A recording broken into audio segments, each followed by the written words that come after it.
Good afternoon. Good afternoon. Sorry we're starting a couple minutes late, but we have a good excuse today at least. Just a quick note at the top, and that's about recent vaccine deliveries. The Biden administration continues to deliver on its promise that the United States will be an arsenal of vaccines for the world. By Saturday, we anticipate that we will have shipped approximately 9 million doses to Guatemala, Uruguay, Paraguay, Bolivia, Afghanistan, and Vietnam. In the coming weeks, we will keep you updated as additional doses are shipped, and the United States government continues to lead the fight against COVID-19, both at home and around the world.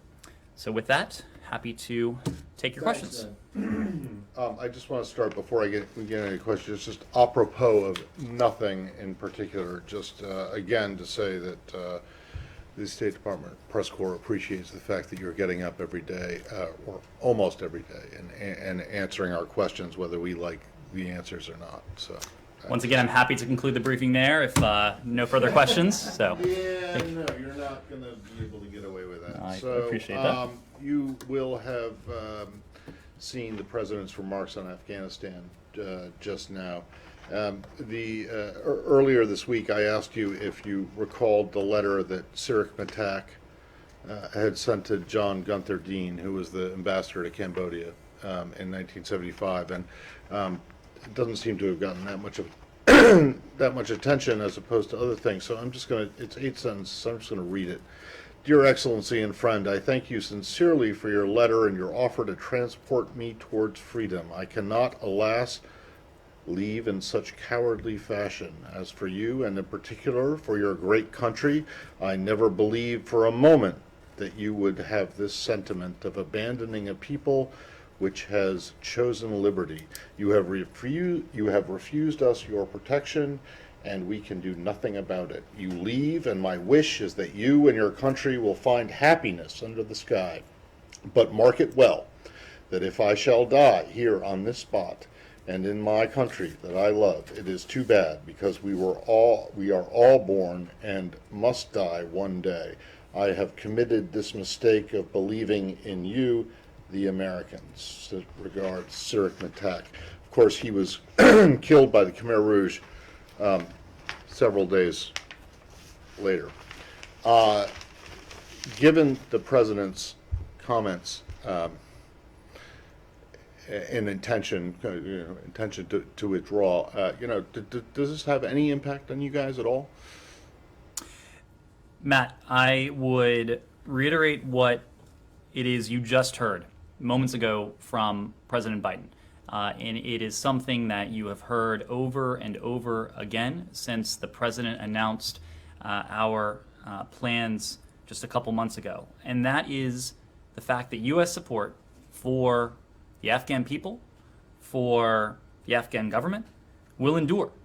And you heard the President very clearly make that point earlier today. That's exactly what the American President said in what President Nixon said, what President Ford said. And now, why should anyone believe you? Because, Matt, President Biden is a man of his word. This administration is committed to the people of Afghanistan. The hard-won gains of the Afghan people over the past 20 years, the amount of suffering that the Afghan people have endured over the past 40 years, these are gains that we are going to do everything we can to help preserve. And that is precisely why you heard the President say today that he has asked his team, and that includes, of course, Secretary Blinken, it includes, of course, Ambassador Khalilzad, it includes, of course, our counterparts throughout the government, to work concertedly, diplomatically, with the parties, with the international community, with Afghanistan's neighbors, to bring about a just and durable resolution that includes a comprehensive ceasefire. So, Matt, in all of this, we are not leaving the Afghan people. We are not abandoning the Afghan people. Our goal in all of this is to support the diplomacy that will, we hope, and key Afghan elements hope will bring about a just and durable peace. We hope to help set the conditions so that Afghans can live in their country in safety and security without American military forces there on the ground. So, okay, all right. So so who is it that's in charge specifically? He mentioned someone was in charge of for the SIV applicants, the people who are wanting to get out. Who is that exactly? And then there doesn't seem to be any definitive resolution as to where those people might be relocated while they await the adjudication of their visas. Is there any answer on that at all? So as you heard from the president, he has asked Secretary Blinken, he has asked Ambassador Khalilzad to hypercharge our diplomacy. That's something we've been engaged in since the earliest days of this administration.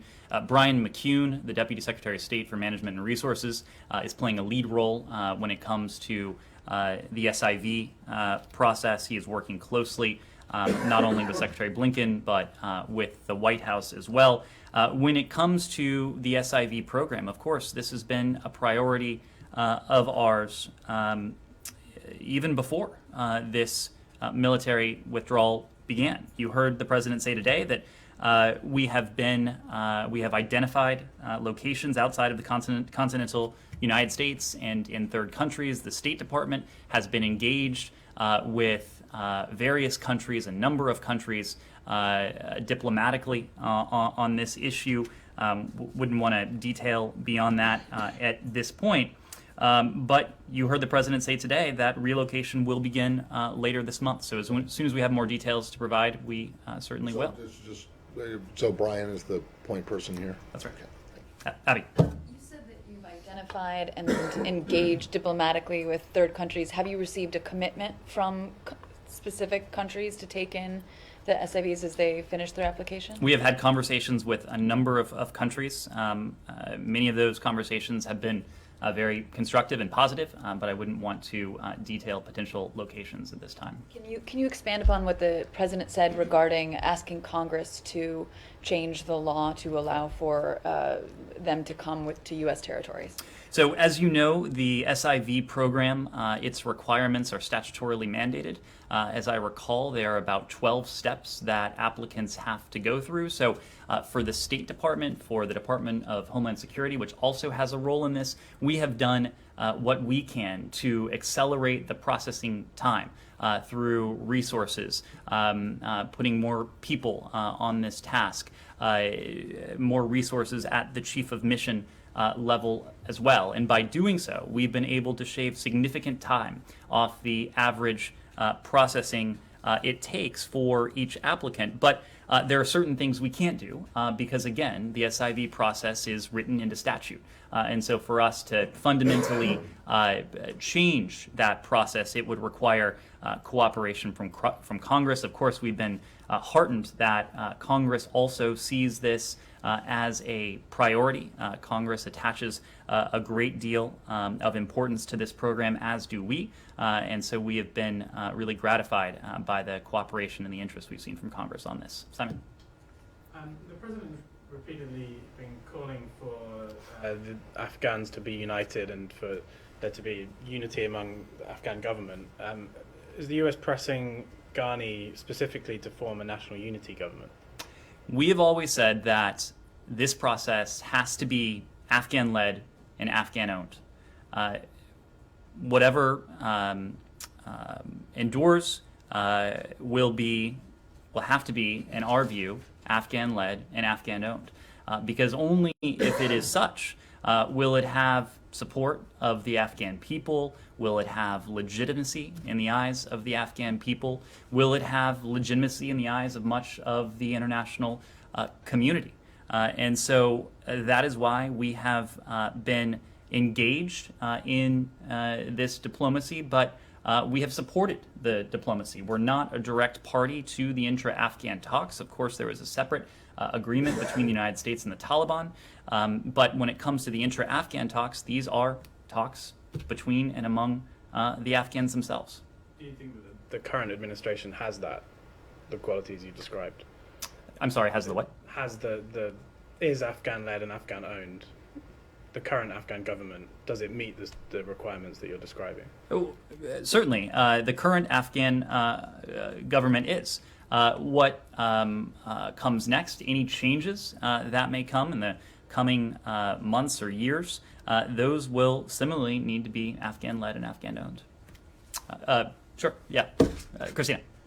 The president just said that about 2,500 of the SIV applicants have gotten their visa but chosen not to come to the U.S. He said they've chosen to stay in Afghanistan. Mm-hmm. How do you know that? And do you know that? Do you know it's a matter of choice, or is it a matter of not being able to afford a plane ticket, not being able to get to the airport, not to be able to securely leave the country because of fear of, like, how are you making that judgment that they're choosing to stay in the country? Well, as I said before, the SIV program, there are some 12 steps involved in the program, and some of those steps do entail direct contact with applicants. And so throughout the process, consular officers, State Department officials do have an opportunity to hear directly from applicants. In fact, it's required that we are in receipt of a good deal of information from the applicants. So I presume that's where that comes from. So you're confident that 25 of those are a deliberate choice to remain in Afghanistan? Say that again? So you're confident that the 2,500, all of those are making a deliberate choice to stay in Afghanistan? We have no reason to doubt that. As the president said, however, that for the group that we have identified, if they so desire to come to the United States, we will see to it that they will have an opportunity to come here upon the completion of their SIV processing. With the transports, if it comes to an evacuation, or however we're phrasing that, are you confident that given the military withdrawal, the closing of Bagram, that you will have enough security and resources to be able to carry out the transportation of those people if and when they get their visas, and if and when there is a third country cleared? Are you worried that there could be a security situation on the ground? So as we have said, we have identified a group of SIV applicants who have served in roles including interpreters and translators. They and their families will have the option to be relocated to a location outside of Afghanistan before we complete our military drawdown. And so as you heard from the president today, the military drawdown will be complete by the end of August. So we are talking about this process in terms of weeks rather than months and months.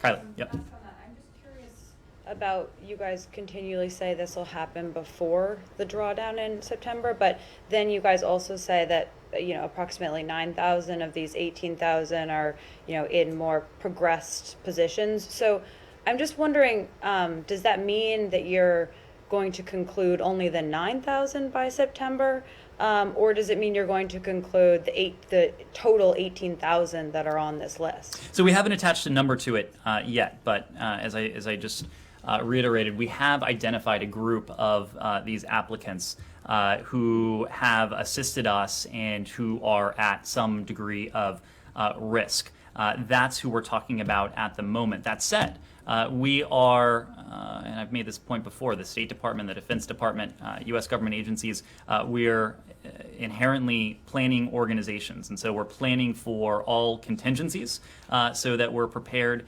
for all scenarios. So I don't want to rule anything out at the moment, but when we talk about the SIV applicants that we have so far identified, we're talking about that group.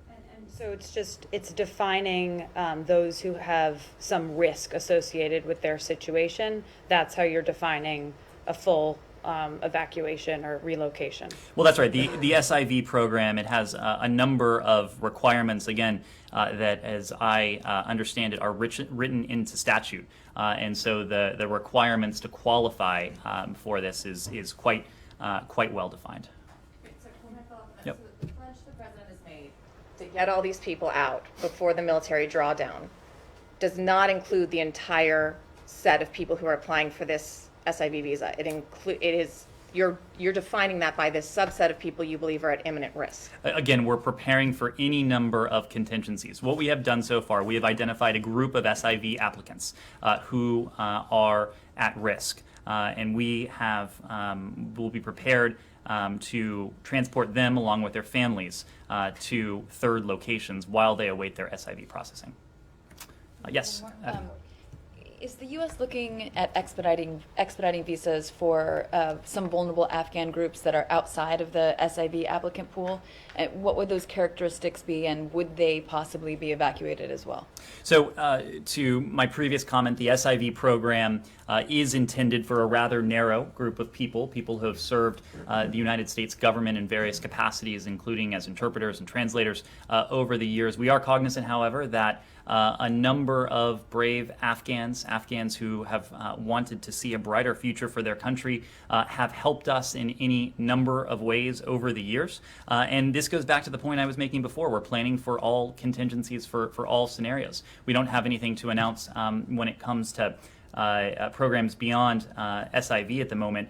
But again, we're taking a close look at all potential scenarios. Yes. Sure. Anything else on Afghanistan? Great.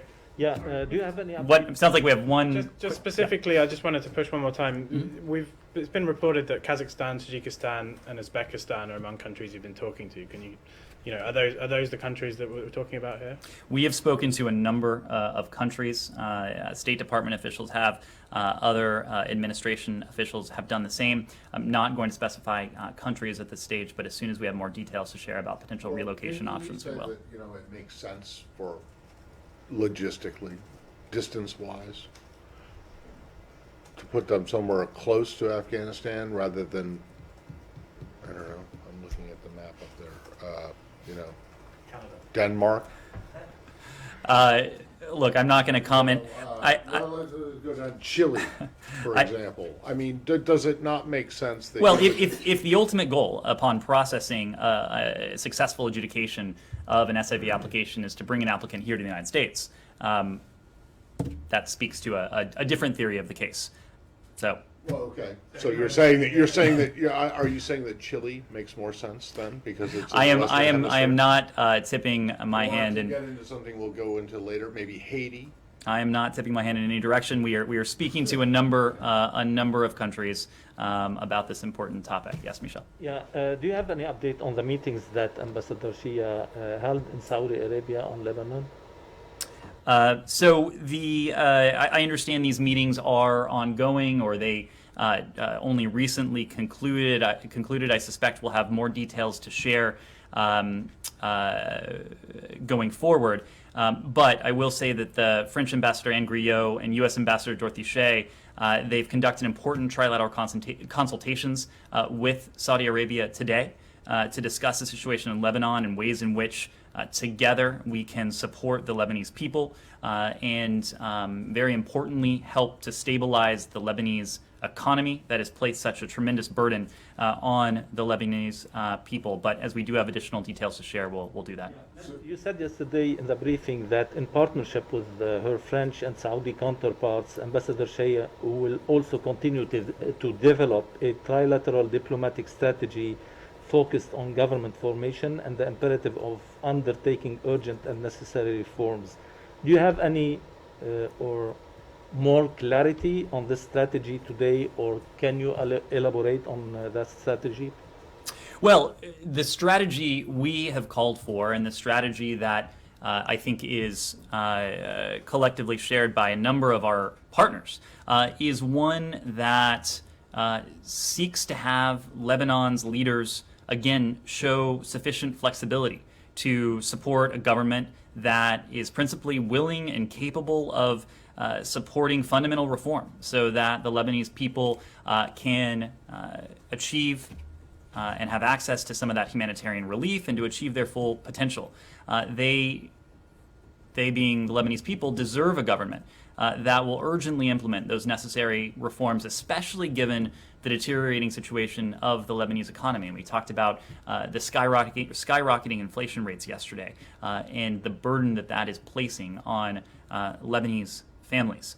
It's in crisis, the Lebanese economy is, because of years, decades even, of mismanagement, of corruption, of impunity, and more recently because of the inability of Lebanon's leaders to put aside their political bickering and political disagreements to work for the common good of the Lebanese people. That's what the international community has been clear about, that Lebanon's leaders need to put the interests of their people first, and that in turn will lead to, we hope, and we seek to help support concrete reforms that are critical to unlocking longer-term structural support to Lebanon. The Saudis washed their hands of Lebanon a long time ago. Is the U.S. trying with France at this time to bring them back to the Lebanese table, and for what goal? Well, Saudi Arabia is an important regional player.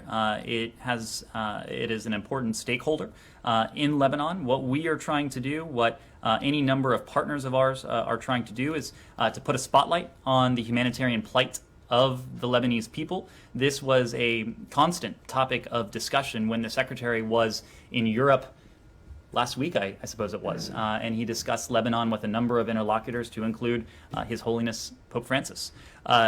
So this is what we're trying to do. Obviously, the humanitarian relief that we're seeking for the Lebanese people will require support from any number of corners, including in the region and beyond. The United States is willing to continue and able to continue to support the Lebanese people, and we're in an effort to galvanize broader international support to provide that relief to the Lebanese people. Yes? Can I switch to Haiti? Absolutely. And before you do, Beatrice, I know this may be your last day in our briefing room, so I just want to thank you for your several years here in this room and all you've done. And I know you will go on to just down Pennsylvania Avenue, but best of luck. Thank you very much. I wanted to switch to Haiti to ask who the United States recognizes as the Prime Minister currently in Haiti, and if there has been any contact with Ariel Henry or his team. Thank you. Well, as you know, the situation on the ground is evolving rapidly. We remain in close contact with Haitian officials and relevant stakeholders. The Secretary, to your question, spoke yesterday with Acting Prime Minister Claude Joseph, and the Secretary reiterated our continued commitment to work with the government of Haiti in support of the Haitian people in democratic governance, peace, and security. We know ultimately that preserving Haiti's democratic institutions is key to restoring peace. The United States, the OAS, our partners in the region and beyond, we've consistently urged the government of Haiti to organize free and fair presidential and legislative elections. And we continue to urge Haitian government officials and political stakeholders to dialogue in the best interest of the Haitian people and to refrain from violence. This is the message we heard, precisely the message we heard yesterday from Acting Prime Minister Claude Joseph. We have, as you alluded to, been in contact with a number of officials and stakeholders. We have also been in contact with Ariel Henry as well. And do you recognize Claude Joseph as the Prime Minister? Well, Claude Joseph was the incumbent in the position. He was serving as the acting prime minister before the assassination of President Moise. We continue to work with Claude Joseph as such. And the ambassador, she back? She is back. Ambassador Sisson was able to travel back to Haiti, so she is back in Port-au-Prince. More in Haiti. Sure. The investigation. The Haitian authorities are saying that one of the people arrested in the assassination was a U.S. citizen. Can you confirm that? Do you have any details on that? I'm not in a position to confirm that, principally because the Haitian authorities are, of course, leading this investigation. It's still early days. We're aware of the reports of the arrests that have taken place, but I would need to refer to Haitian authorities for any details. And we discussed yesterday whether there is a proposal from the Haitians for more assistance. Has there been anything more formal? Is the United States going to offer more assistance, whether it's in terms of the investigation or anything else? Well, this is developed over the past couple hours, but we are aware that the Haitian National Police, of the Haitian National Police's requests for investigative assistance, and the United States is responding. The situation on the ground, as I said before, is evolving rapidly. We've remained in regular contact with Haitian officials, including the investigative authorities, to discuss how the United States can assist going forward. Is that, what is that, sorry. What does that mean? Is that the FBI? Who is that? So we have not, as of I was coming out here, I did not have a chance to hear the full details of the request from the Haitian National Police, so I'm not in a position to provide any more detail there. But if it is a request for investigative assistance, that would most likely fall within law enforcement channels. Yes, please. Can I change to the Tokyo Olympics? Sure. Sure. Sure. So in terms of sending down any, other ways of protecting the embassy, are there more Marines going down? Is that needed at this time? So, as you know, we don't speak to security measures. We are constantly evaluating the security situation on the ground. Of course, that includes in Port-au-Prince. It also is the case all around the world. We have no higher priority than the safety and security of our people there. The U.S. Embassy is restricting the movements of direct hire U.S. citizens and their family members until further notice. But for operational security reasons, we're not in a position to discuss the specifics of our security posture. Please. Yes. So does the State Department have a comment on the fact that there will be no spectators at the Tokyo Olympics? For that, we would need to refer you to the Japanese government. We support Japan's efforts to hold a safe and secure Olympic and Paralympic Games. Okay. Sure. Can you go to the Middle East? Yes. The Israeli-Palestinian. Go ahead if you want. Sorry, just one thing. Is there anyone from state going? To the Olympics? Yeah. In an official that's- capacity, I assume you mean. Well, Ned, I'm sure that you're a great high jumper or whatever, I don't know, gymnast. I'm sure you are, but no, yes. I mean, in an official capacity. We have not announced any. I know you haven't announced. But Right. is anyone Well, actually? if we haven't announced it, it probably stands to reason that I'm not going to offer anything from the podium just yet. Yep. Can you go to the Israeli-Palestinian? Sure. The Israeli destruction of the home of Montasser Shalabi near Ramallah. I know the embassy in Jerusalem put something out earlier, but wanted to see if the U.S. has a stance on this. Beyond that, and the current Israeli government, if the United States has any talks with them to express opposition to this. Sure. We are closely following reports that the home was demolished. As we've said numerous times now, the home of an entire family should not be demolished for the actions of one individual. There is a critical need to lower the temperature in the West Bank. Punitive demolitions exacerbate tensions at a time when everyone should be focused on principally ensuring calm. The Secretary and other senior officials here at the State Department in recent days have raised these concerns directly with senior Israeli officials, and we will continue to do so as long as this practice continues. So the Secretary himself, can you say at what level he raised this? The Secretary himself did raise this broader issue with a senior Israeli counterpart. So they declined?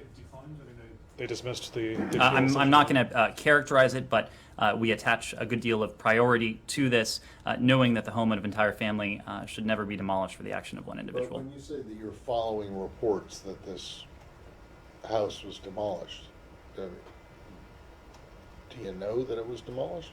I mean, presumably We have no reason to doubt that. So why do you say you're following reports? I mean, why don't you just come out and say that if you think it was a bad thing, just come out and say that it was a bad thing. Well, Matt, we've stated on any number of occasions now that the home of an entire family should not be demolished for the actions of one individual. Okay. Is that what happened in this case? We have, According to you? we have no reason to doubt that. We have been in contact with a number of individuals, not in a position to speak to all of it, including because of privacy concerns. Can I just stay in the region? Sure. Syria. Sure. Diplomacy at the UN in terms of preserving a border crossing. There was a report that Russia has proposed as a compromise, a 6-month extension of the Bab al-Halwa crossing. Can you say if the United States would be at all amenable to that? Well, there's only one proposal currently before the Security Council put forward by the humanitarian pen holders, and it would reauthorize one crossing for 12 months. And we've been very clear that continuing cross-border access, it's a humanitarian imperative. And it's a humanitarian imperative because lives are on the line. Millions of lives are on the line. We've heard very clearly from UN agencies, NGOs around the world that 12 months is critical to their work to reliably deliver aid while managing the lengthy procurement process. What we find before us in the coming days is an opportunity for the Security Council and more broadly the international community to stand up and show that it is on the side of the beleaguered and food insecure Syrian people. Just on that, as of January of this year, to underscore the stakes, approximately 13.4 million Syrians, 2/3 of the country's estimated population, require humanitarian assistance. Nearly 60% of Syria's total population, approximately 12.4 million people, were food insecure as of late last year. And that represents an increase of nearly 60%, 57% since 2019. Approximately 2 million Syrians are now living in extreme poverty. More than 90% of the population is estimated to be living below the poverty line. The World Bank reports life expectancy in Syria has decreased by some 13 years since the start of the conflict. So we spoke about this in some detail yesterday, but again, for us, this is not about politics, it's not about geopolitics, it's not about international politics. It is about saving lives, and it is about doing the right thing for the people of Syria. Any and every responsible country around the world should be in favor of an extension for as long as can be achieved. Please. Yeah, thank you. Sinjin from South Korea. Well, recently South Korea found out that its nuclear research center was possibly hacked by North Korea. So what do you think about it and North Korea's attempt to hack other countries, particularly the US and its allies? Well, we're aware of the report you referenced. For details of that, I would need to refer you to the government of South Korea to comment. As you know, we don't comment on matters of intelligence. But what I would say more broadly is that North Korea's malicious cyber activities threaten the United States. They threaten our allies and partners, countries around the world. North Korea poses a significant cyber threat to financial institutions. It remains a cyber espionage threat. It retains the ability to conduct disruptive cyber activities, as we've seen it do in recent years. It's vital for the international community, for network defenders, and the public to stay vigilant and to work together to mitigate the cyber threat posed by North Korea. Yes, Michelle. In Vienna? On the talks in Vienna, I don't have any update to offer you today. We obviously spoke to this yesterday. The timing of the 7th round of talks hasn't yet been announced. Our understanding is that the Iranian delegation is in Tehran for consultations, as we talked about yesterday. They have not, as of yet, informed the EU coordinator as to when they will be ready to start the next round of talks. Therefore, the timing for a 7th round has not yet been set, and we're not in a position to speculate as to when it might take place. But we're also not going to speculate about the Iranian delegation's current activities, their decision-making processes. As for our delegation, as you know, Special Envoy Mali and much of his team are back here. There is much work to be done outside of Vienna and the talks there. And so Special Envoy Mali and his team are engaged here at the department. They have briefed the secretary, they've briefed other senior officials as they remain fully engaged in this work to see if we can achieve that mutual return to compliance with the JCPOA. All right.